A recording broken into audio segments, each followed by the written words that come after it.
जय हिंद दोस्तों, हमारे यूट्यूब चैनल में आपका स्वागत है। और आज हम लोग बात करेंगे यूपी एलटीटीजीटी परीक्षाओं के बारे में, जो कि आपकी यूपी एलटीटीजीटी की परीक्षाएं शुरू हो चुकी हैं। कुछ विषयों की परीक्षाएं हो चुकी हैं और कुछ विषयों की परीक्षाएं अभी जनवरी में प्रस्तावित है। तो यूपी एलटीटीजीटी की जो परीक्षा हो रही है, इसको दो भागों में बांटा गया है। एक तो 30 नंबर का आपका जीएस का पोर्शन होगा और बाकी का जो 120 नंबर है वो आपके सब्जेक्ट के होंगे। ये जो आपके 30 नंबर होंगे ये जीएस के होंगे और ये सभी जितने भी विषय हैं सभी विषयों में अनिवार्य रहेगा। तो ये पेपर अभी 7 तारीख को हुआ था, 7 दिसंबर को, जो कि मैथ का पेपर है।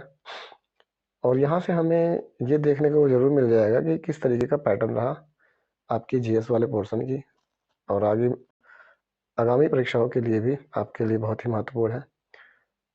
तो चलिए शुरू करते हैं और देखते हैं कि भाई पेपर का लेवल कैसा रहा और किस तरीके से प्रश्न यहाँ पे पूछे गए हैं। तो पहला प्रश्न हमारा है, भारत के सकल घरेलू उत्पाद जीडीपी में वर्तमान वर्षों में सबसे अधिक अंशदान आता है।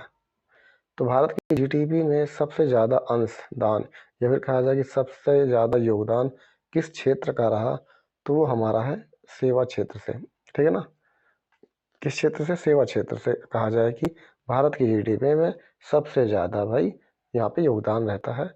50 से कह सकते हैं 50 से 55% जो भाग होता है वो सेवा क्षेत्र से ही आता है। ठीक है ना। चलिए अगले प्रश्न की बात करते हैं। अगला प्रश्न हमारा है, अल्ट्रासोनिक तरंगों की आवृत्ति क्या होती है? अगर अल्ट्रासोनिक तरंगों की बात करें तो ये आपका हो जाता है 20,000 हर्ट्ज से अधिक। 20,000 हर्ट्ज से अधिक की जो आवृत्ति होती है उनको अल्ट्रासोनिक तरंगे कहा जाता है। तो यहाँ से एक चीज़ और भी ध्यान रखिएगा कि भाई 20 हर्ट्ज से 20,000 हर्ट्ज तक तो जो भी आवृत्ति वाली ध्वनियाँ होती हैं, जो भी तरंगे होती हैं, उनको भाई कहा जाए कि ऑडिएबल साउंड कहा जाता है। जो सुनने योग्य ध्वनि होती है वो कौन होती है भाई? 20 हर्ट्ज से लेके 20,000 हर्ट्ज तक। ठीक है ना। तो ऐसे प्रश्न भी पूछे जा सकते हैं आपके अगली परीक्षाओं में। चलिए अगले प्रश्न की बात करते हैं भाई। अगला प्रश्न हमारा है, भाई दो सूचियाँ दी गई हैं, एक जगह जनजाति की बात हुई है और दूसरा कि किस जगह वो जनजातियाँ स्थित हैं। तो पहला हमारा है मसाई जनजाति, फिर है सेमाई, फिर बुशमैन, फिर माओरी।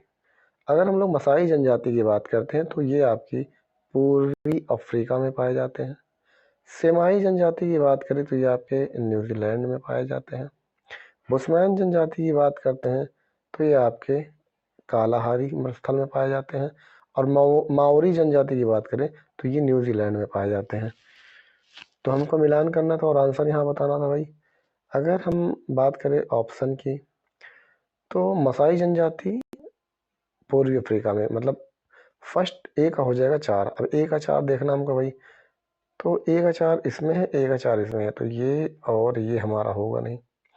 बी की बात करते हैं, सेमाई जनजाति जो हमारी मलेशिया में थी, तो बी का 3 हो जाएगा। तो भाई यहाँ पे और इसमें, तो बी का 3 इसमें दिख रहा है, तो हमारा राइट आंसर क्या हो जाएगा भाई? डी इसका करेक्ट आंसर हो जाएगा। चलिए अगले क्वेश्चन की बात करते हैं। अगला क्वेश्चन हमारा है, प्रसिद्ध दूध सागर प्रपात किस नदी पर स्थित है? दूध सागर प्रपात तो ये आपका मांडवी नदी पर है। अगले क्वेश्चन की बात करते हैं भाई, किस फसलों का ऊँट के नाम से जाना जाता है? तो वो जाना जाता है ज्वार को। ज्वार या फिर सोरगम को फसलों का ऊँट के नाम से जाना जाता है। चलिए चलते हैं अगले प्रश्न की ओर। अगला प्रश्न हमारा है,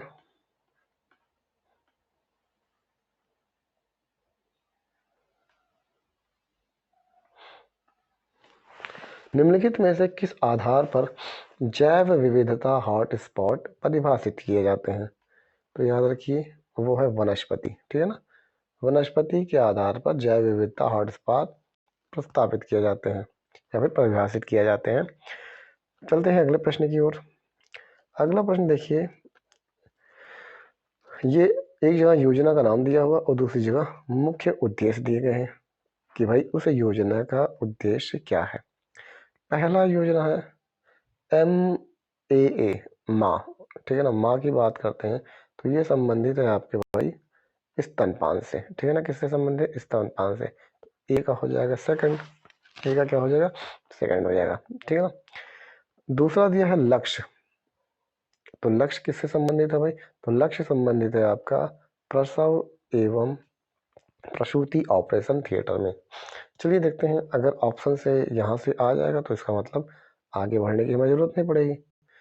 अब देखते हैं ए का है सेकंड, ए का सेकंड कहाँ भाई, ए का सेकंड यहाँ पे है, ए का सेकंड आपका ए में है और सी में है। आगे देखें बी की बात करते हैं तो बी का क्या हो जाएगा, थर्ड। अब बी का थर्ड कहाँ दिख रहा है भाई, बी का थर्ड दिख रहा है यहाँ पर, ठीक है ना, बी का थर्ड दिख रहा है आपके इस वाले ऑप्शन में, तो क्या हो जाएगा हमारा, ए इसका राइट आंसर हो जाएगा, ठीक है ना, ए इसका करेक्ट आंसर हो जाएगा। चलिए अगले प्रश्न के बारे में बात करते हैं। अगला प्रश्न है हमारा, भारत में सर्व शिक्षा अभियान को कब प्रारंभ किया गया था। बेसिक सा क्वेश्चन है भाई, 2001 में सर्व शिक्षा अभियान की शुरुआत हुई थी। चलिए अगले क्वेश्चन की बात करते हैं।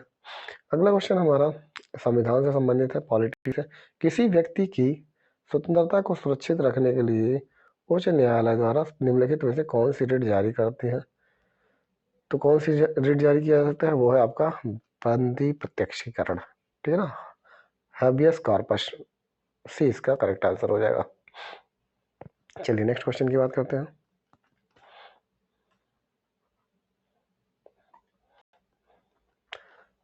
अगला प्रश्न है हमारा,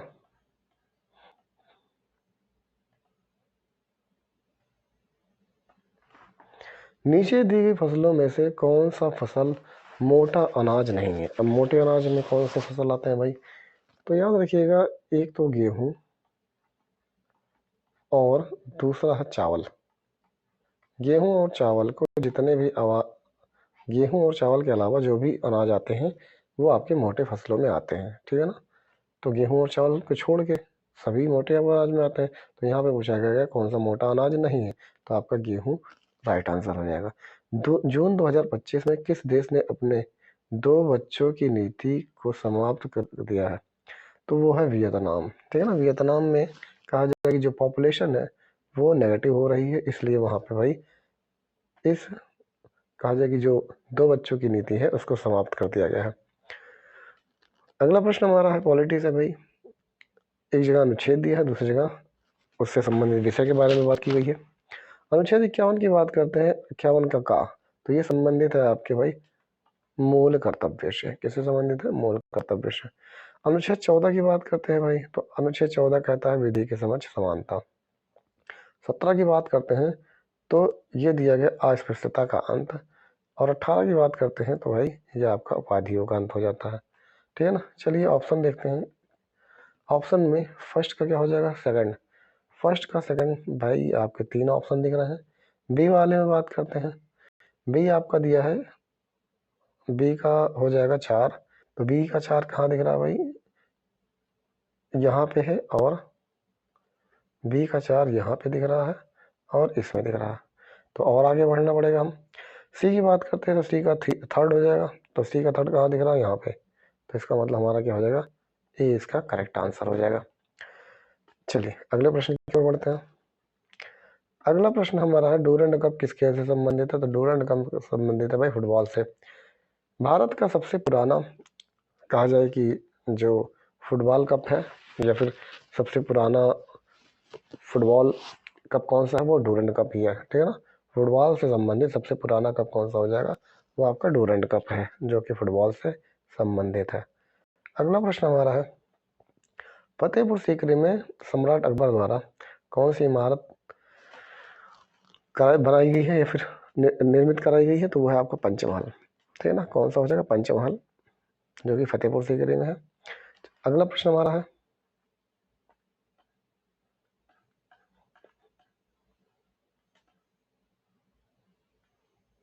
चलिए ऑनलाइन गेमिंग पर संवर्धन और विनियमन से जुड़े विधेयक के दौरान सरकार ने खुलासा किया है कि लोग हर साल करीब 20 करोड़ गंवा रहे हैं। लोकसभा में यह बिल कब पेश किया गया है? तो वो पेश किया भाई 20 अगस्त 2025 को। चलिए नेक्स्ट क्वेश्चन की बात करते हैं। अगला प्रश्न हमारा है भाई, यहाँ पे एक तरफ क्रांति दी गई है और दूसरी तरफ दिया है उत्पादन। चलिए बात करते हैं भाई श्वेत क्रांति की। तो श्वेत क्रांति हमारी संबंधित है दूध से, ठीक है ना। नीली क्रांति आपकी संबंधित है मत्स्य से। हरित क्रांति है आपका खाद्यान्न से और पीली क्रांति है तिलहन से। चलिए देखते हैं ऑप्शन की ओर बढ़ते हैं। अगर ऑप्शन की बात करते हैं तो फर्स्ट का हो जाएगा फोर्थ। फर्स्ट का फोर्थ कहाँ दिख रहा भाई? सॉरी, श्वेत क्रांति दूध से है तो ए का थर्ड हो जाएगा। तो ए का थर्ड भाई यहाँ पे है और यहाँ पे है। बी की बात करते हैं तो नीली क्रांति आपके संबंधित है फोर्थ से या फिर कहा जाए मत्स्य से। तो बी का 4 हो जाएगा। तो बी का 4 कहाँ दिख रहा भाई? यहाँ पे दिख रहा। तो क्या हो जाएगा? डी इसका करेक्ट आंसर हो जाएगा। डी इसका करेक्ट आंसर हो जाएगा। चलिए अगले प्रश्न की ओर बढ़ते हैं। अगला प्रश्न हमारा है, निम्नलिखित में से कौन सा एक खरपतवार सामान्यतः गाजर घास या कांग्रेस घास कहलाता है? तो क्या हो जाएगा भाई? वो है पार्थेनियम, ठीक है ना। क्या हो जाएगा? पार्थेनियम हो जाएगा। चलिए अगला प्रश्न हमारा है, किस राजनेता ने बिहार में पिछड़ी जातियों के आरक्षण का मुद्दा सर्वप्रथम जोर से उठाया था? तो वो कौन थे भाई? कर्पूरी ठाकुर थे। कौन थे? कर्पूरी ठाकुर थे। चलिए अगले प्रश्न की ओर बढ़ते हैं।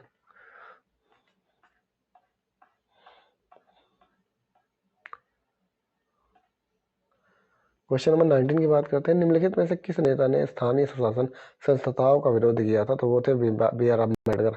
भीमराव अम्बेडकर जो थे वो स्थानीय स्वशासन संस्थाओं के बिल्कुल अपोज में थे। चलिए अगले प्रश्न की बात करते हैं। सूची 1 को सूची 2 से मिलाना है। एक तरफ बौद्ध संगीति दी गई है, दूसरी तरफ स्थान के बारे में दिया गया है। तो देखते हैं बौद्ध संगीति भाई 4 हुई थी।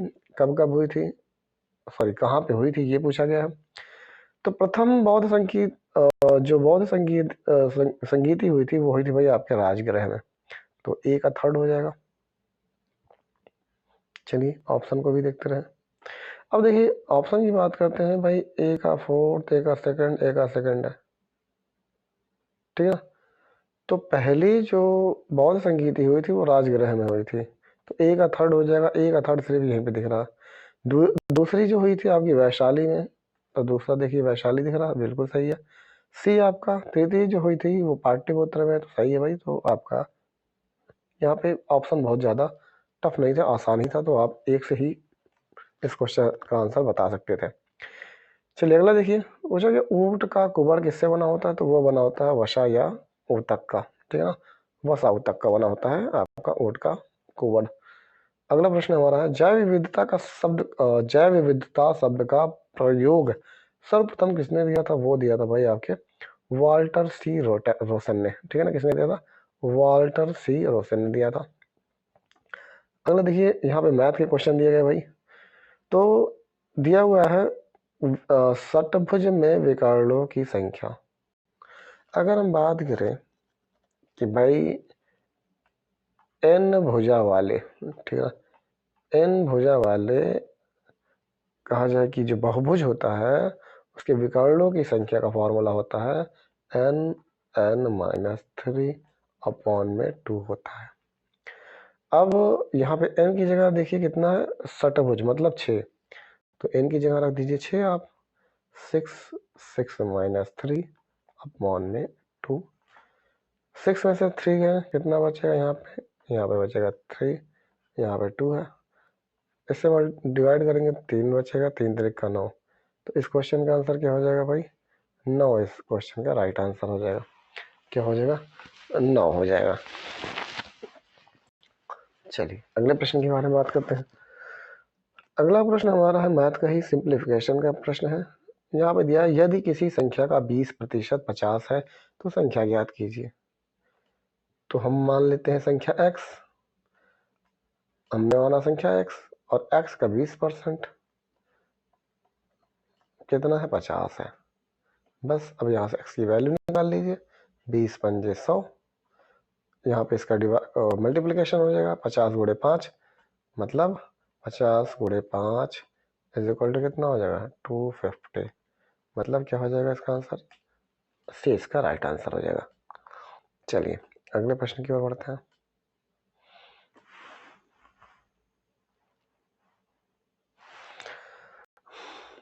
चलिए देखिए अगला क्वेश्चन है, बम्बई में अखिल भारतीय कांग्रेस कमेटी की बैठक कब हुई जिसमें प्रसिद्ध भारत छोड़ो प्रस्ताव स्वीकार किया गया। मेन बात हो रही है भारत छोड़ो प्रस्ताव की, ठीक है ना। क्वेश्चन को लंबा चौड़ा बनाया गया, बाकी पूछा यही गया भारत छोड़ो प्रस्ताव कब स्वीकार किया गया, तो ये 8 अगस्त 1942 को स्वीकार किया गया था, ठीक है ना। चलिए अगला प्रश्न देखिए, यदि दो संख्याओं का लासापा कितना है इतना, फिर उनका मासापा 27 है। यदि एक संख्या इतनी है तो दूसरी संख्या ज्ञात कीजिए। मैथ का कहा जाए सिंप्लीफिकेशन समझ सकते हैं या फिर एलसीएम एचसीएफ का, ठीक है ना। तो देखिए यहाँ पे एक फॉर्मूला होता है, क्या होता है भाई, LCM into HCF is equal to पहली संख्या इंटू दूसरी संख्या, ठीक है ना। अब यहाँ पे सब कुछ दिया है, कुछ करना नहीं है। एलसीएम दिया हुआ है आपका 2079, एचसीएफ आपका दिया हुआ है 27 इज इक्वल टू यहाँ पे एक संख्या, पहली संख्या दी गई है भाई कितनी 189, दूसरी संख्या हमने मान ली x। अब इसी x की वैल्यू हमें यहाँ पता करनी है, ठीक है। इस x की वैल्यू हम लोग क्या कर लेते हैं, पता कर लेते हैं। अब देखिए इसको कटपीट करना है बस, यहाँ काट दीजिए इसको 9 से, 9 दूना 18, 9 1 21, 9 3 27, फिर काटेंगे 3 से इसको तो 3 7 21, फिर 7 से डिवाइड करिए इसको, 7 दूना 14, बचे 6, 7 9 63, बचे 4, 7 7 49, मतलब आ गया 297। क्या हो जाएगा राइट आंसर भाई, 297 कहाँ है, यहाँ पे ए इसका करेक्ट आंसर हो जाएगा। अगला प्रश्न देखते हैं, इनमें से कौन सी धातु साधारण ताप पर जल से अभिक्रिया करती है। आसान सा क्वेश्चन था। तो जल से अभिक्रिया कौन करती है भाई, सोडियम करती है, ठीक है ना। सोडियम को अगर जल में डाल दिया जाए तो इसमें आग लग जाती है, और सोडियम को भाई कैरोसिन में रखा जाता है। किस में रखा जाता है, कैरोसिन में। चलिए क्योंकि कैरोसिन से ये अभिक्रिया नहीं करता है। भारत में 2024 के लोकसभा चुनाव कितने चरणों या फेज में हुए थे, तो भाई वो 7 चरण में हुए थे। कितने चरण में, 7 चरणों में हुए थे। चलिए अगला प्रश्न देखते हैं भाई। अगला प्रश्न हमारा है, निम्नलिखित अधिनियमों पर विचार कीजिए तथा इन्हें सही कालानुक्रम में व्यवस्थित कीजिएगा। चलिए पहला दिया हुआ चार्टर अधिनियम, तो चार्टर अधिनियम आया था 1853 में। पिट्स इंडिया एक्ट की बात करते हैं तो ये 1861 में आया था। पिट्स इंडिया एक्ट, ठीक है ना। पिट्स इंडिया एक्ट आपका आया था भाई, एक मिनट, ये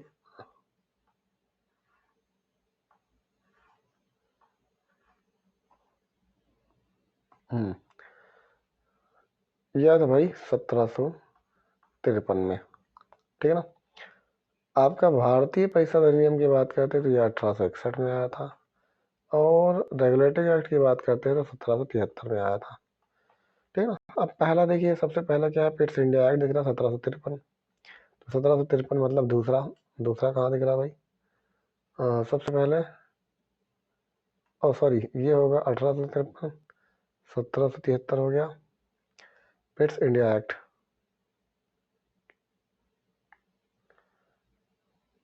चार्टर अधिनियम 1853 में।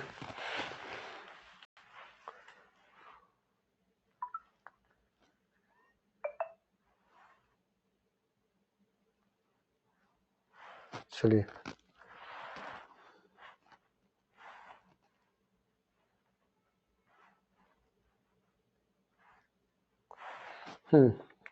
देखिए अगर इस क्वेश्चन की बात करते हैं भाई, तो यहाँ पे चार्टर अधिनियम कब आया था आपका 1853 में, ठीक है ना।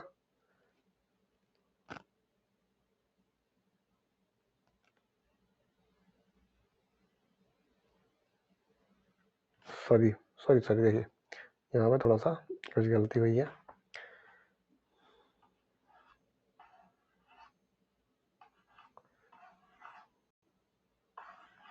देखिए अगर बात करते हैं चार्टर अधिनियम की, तो चार्टर अधिनियम आपका आया था भाई 1853 में, तो सही है।